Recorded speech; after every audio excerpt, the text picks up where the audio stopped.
கதைப்போமா with friends. கதைப்போமா with friends. அனைவருக்கும் வணக்கம். நான் உங்க Bharathi. Welcome to Kathaippoma with friends.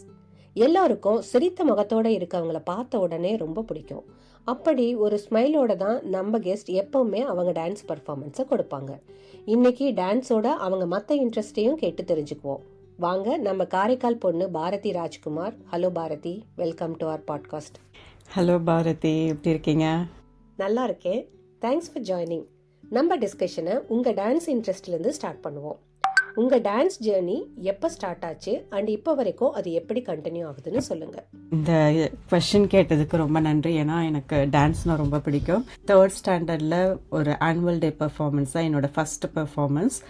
அதுலேருந்து என்னோடய டான்ஸ் ஜேர்னி ஸ்டார்ட் ஆகிடுச்சு. ஸோ எவ்ரி இயர் ஸ்கூலில் நடக்கிற எல்லா பர்ஃபார்மன்ஸுக்குமே ஃபஸ்ட்டால் கையை தூக்கிடுவேன். ஏன்னா அந்த கிளாஸ் நடந்துட்டு இருக்கும்போது நம்ம டான்ஸ் ப்ராக்டிஸ்க்கு வெளியே போகிறது ஒரு சந்தோஷம் தானே, ஒரு பிரேக் கிடைக்கும் நம்ம ரெகுலர் ஸ்டடீஸ்லேருந்து. ஸோ அப்படி என்ஜாய் பண்ணி ஆரம்பித்தது தான் dance journey. Till my 10th standard 11th and 12th full school journey ஃபுல்லாகவே எல்லா பர்ஃபார்மன்ஸும் இன்டர் ஸ்கூல் காம்படிஷன்ஸ் எல்லாம் போயிட்டு நாங்கள் ஸ்கூலுக்கு நிறைய ப்ரைஸ்லாம் வாங்கி கொடுத்துருக்கோம். அதுக்கப்புறம் அந்த ஜேர்னி அப்படியே காலேஜுக்கும் கண்டினியூ ஆச்சு. ஸோ காலேஜ்லேயும் போய் இன்டர் காலேஜ் காம்படிஷன்ஸ் எல்லாம் பார்ட்டிசிபேட் பண்ணியிருக்கேன். அப்போது ஹாஸ்டல் பர்ஃபார்மன்ஸ், அங்கே வந்து இருக்கிற ஃப்ரெண்ட்ஸுக்கெல்லாம் டீச் பண்ணுறது, அவங்களோட சேர்ந்து பெர்ஃபார்ம் பண்ணுறது, அப்புறம் அப்படி தான் என்னோடய கோரியோகிராஃபிங் ஜேர்னி ஸ்டார்ட் ஆச்சு.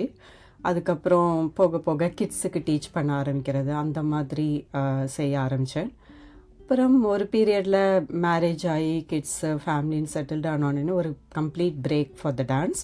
அந்த பிரேக்குக்கு அப்புறம் தான் நம்ம இங்கே சட்டனில் நம்ம ஃபஸ்ட்டு பொங்கல் ஃபெஸ்டிவல் செலிப்ரேட் பண்ணும்போது பர்ஃபார்மன்ஸ் டிஸ்கஷன் நடக்கும்போது திரும்ப என்னோடய ஜேர்னி ஸ்டார்ட் ஆச்சு. ஃபஸ்ட்டு கிட்ஸுக்கு சொல்லி கொடுத்தேன் பொங்கல் டான்ஸுக்கு, சட்டன் தமிழ் மன்றம் நடத்தின பொங்கல் டான்ஸுக்கு. அதுக்கப்புறம் லேடிஸ் டான்ஸுக்கு ஸ்டார்ட் பண்ண ஆரம்பித்தேன். அப்புறம் அப்படியே இப்போ ரீசெண்டாக டான்ஸ் இன்ட்ரெஸ்ட் இருக்கிற லேடிஸ் எல்லாம் சேர்ந்து குரூப்பாக ஃபார்ம் பண்ணி ரெகுலராக எவ்ரி வீக் அப்படியே டான்ஸ் ஜேர்னி ஸ்டார்ட் ஆகிடுச்சு. இப்போது அந்த மாதிரி choreography I started teaching for other ladies இங்கோ. அதே சமயம் அந்த குரூப்போடு சேர்ந்து ஏதாவது ஈவெண்ட் பர்ஃபார்மன்ஸ் பண்ணுறதுக்கு நாங்கள் எல்லாம் சேர்ந்து போகிறதுக்கு ஒரு ஆப்பர்ச்சுனிட்டி வந்துச்சுனாலும் அதுலேயும் கான்ட்ரிபியூட் பண்ணிகிட்ருக்கேன். Very interesting to listen. அடுத்து நீங்கள் ஒரு டான்ஸுக்கு கொரியோ செய்யும் போது என்னென்ன ஆஸ்பெக்டில் மெயினாக ஃபோக்கஸ் பண்ணுவீங்க? ஃபஸ்ட்டு மியூசிக்காலிட்டி, அந்த தீமோ இல்லை அந்த ஈவெண்ட் என்னவோ அதோட ஒத்து போகிற மாதிரி மியூசிக்காக இருக்கணும். ஸோ அந்த மாதிரி மியூசிக் சாய்ஸஸ்க்கு இம்பார்ட்டன்ஸ் கொடுப்பேன். மியூசிக் வந்து அந்த எல்லா பீட்ஸுக்கும் பர்ஃபார்மன்ஸ், அந்த ஸ்டெப்ஸ் எல்லாமே சிங்க் ஆகுற மாதிரி ஃபோக்கஸ் பண்ணுவேன். 2வது எனர்ஜி. ஏன்னா நம்ம ஸ்டேஜில் பெர்ஃபார்ம் பண்ணும்போது அந்த டான்ஸரோட எனர்ஜி, அந்த வைப், அந்த ஃப்ரீக்குவென்சி வந்து லாஸ்ட் ரோவில் உட்காந்துருக்க ஆடியன்ஸ் வரைக்கும் ரீச் ஆகணும். நம்மளோட ஃபேஷியல் எக்ஸ்ப்ரெஷன் மூலமாக எப்படி அவங்க ஆடியன்ஸோட கனெக்ட் ஆகி communicate பண்ணுறோங்கிறது 3rd aspects. 4th is நம்ம ஸ்பேஸை எப்படி யூஸ் பண்ணுறோம் ஸ்டேஜில். ஒரே இடத்துல நின்று ஆடுனா ஏதோ ஒரு 4-5 ட்ரீஸ் நின்று ஆடுற மாதிரி இருக்கும். ஸோ நம்ம வந்து ஒரு எனர்ஜி பீயிங்ஸில் நம்ம மூமெண்ட்ஸ் இருந்துகிட்டே இருக்கணும் ஸ்டேஜில். So I keep moving people around the stage and எல்லாரோட ப்ரெசன்ஸும் எல்லாரோட விசிபிலிட்டியும் இருக்கிற மாதிரி இதெல்லாம் ஃபோக்கஸ் பண்ணுவேன். 5th வந்து ஏதாவது சம்திங் க்ரியேட்டிவாக பண்ண முடியுமா இந்த ஈவெண்ட்டுக்கு, இந்த பர்ஃபார்மன்ஸ்க்குன்னு யோசிச்சுட்டு அங்கங்கே ஐடியாஸ் கேதர் பண்ணி காஸ்டியூம் வைஸோ இல்லை ப்ராப்பர்ட்டி வைஸோ ஏதாவது புதுசாக பண்ணலாமான்னு யோசிச்சு இதெல்லாம் தான் மெயினாக I use to focus when I do choreographing. இந்த அப்ரோச் ரொம்ப ப்ரொஃபஷனலாக இருக்குது. தேங்க்யூ. உங்களுக்கான அடுத்த கேள்வி, நம்ம எல்லோருக்கும் சைல்ட்ஹுட் டேஸ்ல இருந்து மறக்க முடியாத நினைவுகள் நிறைய இருக்கும். அப்படி உங்களோட ஸ்பெஷல் மெமரிஸை ஷேர் பண்ணுங்க. எவ்ரி சம்மர் ஹாலிடேஸ் அம்மா அப்பா வந்து பாட்டி வீட்டில் கொண்டு ஒரு மாதம் விட்டுருவாங்க. நாங்கள் காரைக்கால்லேருந்து அங்கே வேலூர் போயிட்டு அங்கே கசின்ஸோடு சேர்ந்து விளையாடுறது, மொட்டை மாடியில் விளையாடுறது. அங்கே வேலூர் பக்கத்தில் நிறையா மலைகள் இருக்கும். ஸோ அந்த ட்ரிப் மாதிரி போவோம் மவுண்டெயின்ஸ்க்கு. ஸோ அதெல்லாம் very good memories for the summer holidays. காரைக்கால்னு பார்த்தோம்னா காரைக்கால் அம்மையார் வந்து வெரி ஃபேமஸ் டெம்பிள். அங்கே வந்து எவ்ரி இயர் ஒரு மாங்கனி திருவிழான்னு ஒரு திருவிழா நடக்கும். மேங்கோஸ் வந்து மேலே ஷாப் மேலே இல்லை வீட்டுக்கு மேலேருந்து த்ரோ பண்ணுவாங்க, எறிவாங்க. இந்த மேங்கோ பிடிச்சி சாப்பிட்டா நினச்சது நடக்கும், நல்லது நடக்கும் அப்படிலாம் சொல்லுவாங்க. அதெல்லாம் ரொம்ப க்யூரியஸாக அந்த மெமரிஸ் எனக்கு ஞாபகம் இருக்குது. அப்புறம் காரைக்கால் வந்து ஒரு கடலோரம் தானே, பீச் சைடு. ஸோ வீக்கெண்ட்ஸில் எங்களுக்கு அப்பா அவுட்டிங்னா எங்கள் அப்பா வந்து பைக்கில் எங்கள் எல்லாரையும் உட்கார வச்சு பீச் ட்ரிப் கூட்டிகிட்டு போவாங்க. ஸோ அதெல்லாம் ரொம்ப நல்லாயிருக்கும். இதெல்லாம் தான் என்னோடய சைல்ட்ஹுட் மெமரிஸ்.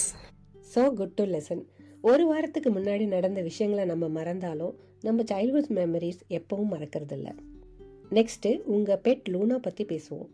ஒரு கட்டத்தில் டாக்ஸை பார்த்தாலே பயந்து நீங்கள் இப்போ லூனாவோட ரொம்ப அட்டாச்சாக இருக்கீங்க. இந்த ஜேர்னியில் இனிஷியலாக என்ன சேலஞ்சஸ் எல்லாம் ஃபேஸ் பண்ணீங்க அண்ட் அதெல்லாம் எப்படி மேனேஜ் பண்ணீங்க? நீங்கள் சொன்னது உண்மைதான். முன்னாடி எனக்கு டாகுனாலே பயம், பக்கத்துலேயே போக மாட்டேன். எங்கேயாவது பார்க்கில் டாக் வந்தால் கூட தள்ளி நடந்து போவேன். ஸோ அப்படி தான் இருந்தேன். ஏதோ ஒரு இன்னர் புஷ் எனக்கு சொல்லிகிட்டே இருந்தது, லெட்ஸ் கோ ஃபார்வர்ட் அப்படின்னு சொல்லிட்டு. சரி போய் வாங்கும்போது எனக்கு கையில் வாங்க கூட பயம். ஒரு கார்ட்போர்ட் பாக்ஸில் வச்சு கொடுத்தாங்க. ஹஸ்பண்ட் தான் ஹெல்ப் பண்ணார் அந்த டாகை வீட்டுக்கு கொண்டு வரத்துக்கு. ஆனால் வந்ததுக்கப்புறம் அவ்வளோ சேஞ்சஸ். அது ஒரு பேபி மாதிரி தான் நடக்க ஆரம்பிச்சது. அதுவும் பப்பி ஸ்டேஜ். ஸோ அந்த பப்பி ஸ்டேஜில் நம்மளையே அறியாமல் நம்மளுடைய மதர்ஹுட் வந்து வெளியே வரும். ஸோ என்னையே அறியாமல் அந்த குட்டி பப்பி அதுக்கு சாப்பாடு கொடுக்கணுமே, அதை ட்ரெயின் பண்ணணும், அதை பார்க்கணும், வளர்க்கணும்னு அந்த என்னையே அறியாமல் அந்த அட்டாச்மெண்ட் வந்துருச்சு. ஒரு 6 மாதத்தில் she become part of our family. அப்படியே எங்கே போனாலும் நாங்கள் லூனாக்கு ஃபஸ்ட்டு ப்ரிஃபரன்ஸ் கொடுப்போம். ஓகே, எப்படி அவளை பார்த்துக்கிறது, எங்கே கொண்டு போகிறது, அதோட சிக்னஸ் பற்றியும், ட்ராவல் பண்ணால் நாங்கள் எப்படி அதை கேர் பண்ணிக்கிறது, எங்கே விட்டுட்டு போகலாம். ஸோ அந்த மாதிரி எங்கள் லைஃப் ஸ்டைலே கொஞ்சம் சேஞ்ச் ஆயிடுச்சு. இந்த சேலஞ்சுன்னு சொன்னிங்கன்னா எனக்கு மெயினாக வந்து இந்தியாவுக்கு நம்ம அடிக்கடி போக வேண்டியதாக இருக்கும். ஸோ அப்போல்லாம் ரொம்ப சேலஞ்சிங்காக இருக்கும். ஏன்னா விட்டுட்டு எங்கேயாவது இங்கே டாக் கேரில் விட்டுட்டு போகிறது ரொம்ப நாளைக்கு விட்டுட்டு போக முடியாது. அது ஒரு சேலஞ்சஸ் இருக்கும். ஸோ நாங்கள் மோஸ்ட்லி ஸ்ப்ளிட்டட் ஹாலிடேஸ் மாதிரி போவோம். ஃபஸ்ட்டு ஒரு 10 days 2 பேர் போயிட்டு அடுத்த 10 days ஜாயின் பண்ணிக்கிற மாதிரி அந்த மாதிரி பிளான் பண்ணுவோம். அனதர் சேலஞ்ச் வந்து சிக்னஸ். இப்போ வந்து நம்ம கிட்ஸ் எல்லாம் சிக்கானா தே கேன் கம்யூனிகேட். ஸோ பெட்டோட சிக்னஸ் வந்து நம்ம பார்த்துக்கிட்டே இருக்கணும், அதுங்களால சொல்ல முடியாது. ஸோ அப்போ என்ன பண்ணுன்னா, அப்போ டெய்லியும் அது ஆக்டிவிட்டிஸ் எப்படி இருக்குது, திடீர்னு ஒரு நாள் அதோட ஆக்டிவிட்டி எப்படி சேஞ்ச் ஆனுச்சுன்னா நாங்கள் அதை வச்சு தான் கண்டுபிடிப்போம். ஓகே, இன்றைக்கி ஏதோ சோர்வாக இருக்குது, இன்றைக்கி தண்ணி நிறையா குடிக்கல, இன்றைக்கி ஒழுங்காக சாப்பிடலை, ஏதோ பண்ணுது அப்படின்ட்டு அப்போ அந்த ஐஸு இயர்ஸு அதெல்லாம் செக் பண்ணுவோம். பார்த்துட்டு ஏதாவது டிஃப்ரென்ஸ், மோஸ்ட்லி இயர் இன்ஃபெக்ஷன் வரும்.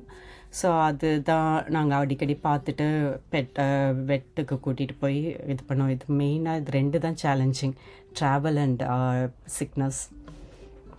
தேங்க்யூ. உங்களோட இந்த டிரான்சிஷன் பார்க்க சர்ப்ரைசிங்காக இருந்தாலும் அதுக்கு நீங்கள் கொடுத்த ஜஸ்டிஃபிகேஷன் ரொம்ப ரியலிஸ்டிக்காக இருந்தது.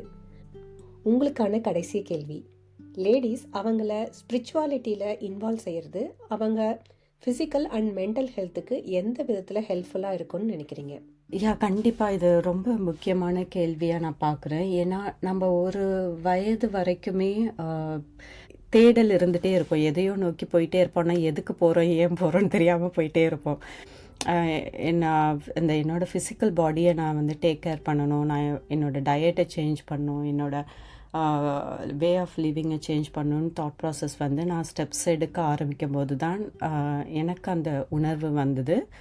ஐ am not the physical body, I am mind, body and soul. So இந்த 3 காம்பினேஷன், உடல் மனம் ஜீவன், இதெல்லாம் சேர்ந்தது தான் மனித வாழ்வு. ஸோ அப்போ இந்த 3த்தையும் நான் எப்படி டேக் கேர் பண்ணிக்கணும் அப்படின்னு யோசிக்கும்போது தான் எனக்கு டிஃப்ரெண்ட் அப்ரோச்சஸ் கிடச்சிது. நாங்கள் ஒரு குரூப்பாக சேர்ந்து யாருக்கெல்லாம் இந்த மாதிரி இன்ட்ரெஸ்ட் இருக்கோ எல்லாரும் சேர்ந்து ஒரு ஸ்பிரிச்சுவல் குரூப் மாதிரி we follow 4th density lifestyle support சொல்லிட்டு. ஸோ அதில் என்ன பண்ணுவோன்னா, பாடி மைண்டுக்கு என்ன ப்ராக்டிஸ் பண்ணால் நம்மளுக்கு ஸ்ட்ரெஸ் மேனேஜ் பண்ண முடியும், மைண்ட் சோல் ரிலேட்டட், அதுக்கப்புறம் பாடி சோல் ரிலேட்டட் அந்த மாதிரி டிஃப்ரெண்ட் குரூப்பாக பண்ணிவிட்டு சம் ஆஃப் த ப்ராக்டிசஸ் நான் இப்போ ஷேர் பண்ணுறேன். For example grounding is very important for us.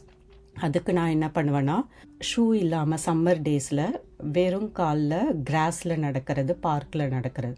So அது நேச்சுரல் கிரவுண்டிங் எர்த்திங் நமக்கு கொடுக்கும். அப்புறம் ட்ரீ ஹக்கிங், சம்டைம்ஸ் சம்மரில் ரன்னிங் வாட்டரில் காலை வைக்கணும். அப்புறம் சன் கேசிங் பண்ணுவேன். சன் கேசிங்கிறது ஏர்லி மார்னிங் சன்ரைஸை வந்து ஒரு 2 to 3 minutes நம்ம உத்து பார்த்தோம்னா அதில் வர சோலார் ஃப்ளாஷஸ் வந்து நம்ம பாடியில் இருக்கிற செல்லையும் டிஎன்ஏவையும் ஆக்டிவேட் பண்ணும். ஸோ அந்த ப்ராக்டிசஸும் எனக்கு ஹெல்ப் பண்ணும் to take care of my emotional body as well as physical பாடிக்கு. நான் எனக்கு டான்ஸ் பிடிக்குங்கிறதுனால வாரத்தில் ஒரு நாள் இல்லை 1 or 2 days டான்ஸ் கிளாஸ்க்கு போயிடுவேன். அப்புறம் ரெகுலர் பெட் இருக்கிறதுனால regular dog walking is another physical activity I contribute. அப்புறம் டைம் கிடைக்கும்போது ஜிம்முக்கு போகிறது. ஸோ இது 3 ஃபிசிக்கல் பாடி வைஸ் பண்ணுவேன். மென்டலுக்கு வந்து மெடிடேஷன் ரெகுலராக ப்ராக்டிஸ் பண்ணிகிட்ருக்கேன். இப்போ எனக்கு இதில் 3 பாடியும் பேலன்ஸ் பண்ணணுங்கிற ஆர்வம் வந்ததுனால இப்போ ரீசெண்டாக நான் வந்து ரெய்கி லெவல் 1 கற்றுக்கிட்டேன். இப்போ கற்றுக்கிட்டு அதை ப்ராக்டிஸ் பண்ணிகிட்ருக்கேன். இந்த ஹீலிங் ரிலேட்டட் ஏரியாலையும் இப்போ கொஞ்சம் இன்ட்ரெஸ்ட் வந்ததுனால அதை பற்றி படிச்சிட்ருக்கேன். ஸோ இந்த mainly mind body soul balancing and healing I was interested. இந்த டாப்பிக்கை இங்கே எடுத்துகிட்டு வந்து அதை பற்றி நிறைய டீட்டெயில்ஸ் ஷேர் பண்ணதுக்கு ரொம்ப நன்றி. இப்போ வரப்போகிற அடுத்த செக்மெண்ட்டில் உங்களுக்கு எங்கிட்ட ஏதாவது கேள்வி இருந்தால் கேட்கலாம்.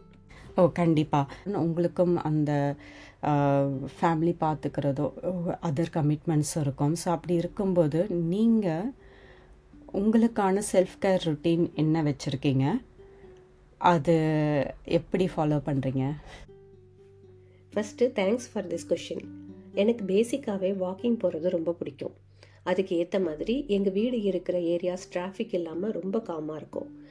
எனக்கு சேம் ரூட்டில் வாக்கிங் போகிறது தான் பிடிக்கும். அப்படி போகும்போது ஏதாவது ஒரு பாட்காஸ்ட் தான் மோஸ்ட்லி கேட்பேன். வெதர் சரியில்லாத நேரத்தில் கூட வீட்டில் ட்ரெட்மில் பண்ணுவேன். டெய்லி எப்படியும் ஒரு 5000 ஸ்டெப் மினிமம் கவர் பண்ணுற மாதிரி பார்த்துக்குவேன். அடுத்து யோகா. யோகாவில் என்னோட இன்ஸ்பிரேஷன் எங்கள் அப்பா தான்னு சொல்லுவேன். அவர் நிறைய ஸ்கூல் அண்ட் காலேஜ் ஸ்டூடெண்ட்ஸ்க்கு கூட யோகா சொல்லி கொடுத்துருக்காரு. அப்பா வீட்டில் டெய்லி யோகா செய்கிறத பார்த்து சின்ன வயசுலேருந்து வளரும்போது எனக்கு அது மனசில் நல்லா பதிஞ்சிருச்சு. அதனால் எப்போவுமே என்னோடய டெய்லி ரொட்டீனில் யோகா இருக்கணும் அப்படின்னு ஃபிக்ஸ் ஆகிட்டேன். பாஸ்ட் 6 இயர்ஸாக யோகாவை கண்டினியூஸாக செஞ்சிட்ருக்கேன். ரொம்ப நேரம் பண்ணுவேன்னு சொல்ல முடியாது, ஆனால் கொஞ்ச நேரம் டெய்லி பண்ணுவேன். இப்போ ரீசெண்டாக மெடிடேஷன் செய்ய ஆரம்பிச்சிருக்கேன். ஜஸ்ட் 5 minutes கன்சிஸ்டண்ட்டாக ட்ரை பண்ணிகிட்ருக்கேன். இதெல்லாம் தான் என்னோட சிம்பிள் செல்ஃப் கேர் ரொட்டீன்ஸ். ரொம்ப நல்லது நீங்கள் யோகா பண்ணுறது. Please continue doing that. இதோட நீங்கள் ஷேர் பண்ணிய பல விஷயங்கள் இருந்து உங்களை பற்றி நிறைய தெரிஞ்சுக்கிட்டோம். Thanks for your time. Thank you. Thank you Bharathi. இப்போ நம்ம பாட்காஸ்டோட நிறைவுக்கு வந்துட்டோம். அடுத்த வாரம் நம்ம ஏரியாவில் சக்ஸஸ்ஃபுல்லாக ladies dance work out classes நடத்திட்டு வர ஒருத்தரோட பேச போகிறோம். மீண்டும் சந்திப்போம். நன்றி.